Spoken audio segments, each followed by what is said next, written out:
Debt. For most people, it's a warning sign, something to run from. But for the wealthy, debt is a strategy. Bad debt buys what fades: cars, clothes, or gadgets that lose value and cost interest.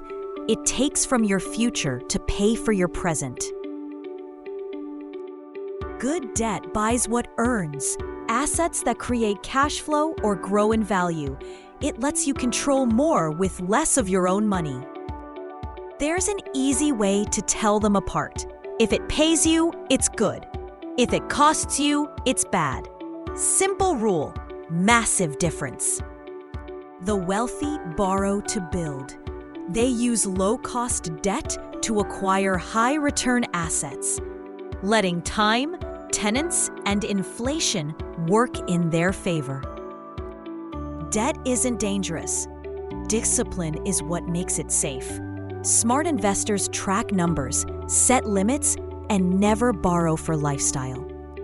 At Perpetual Investment Group, we use strategic leverage, combining investor capital with data-driven real asset investments that multiply returns safely. Debt can destroy or build. It depends who's in control. Learn to use it like the rich do.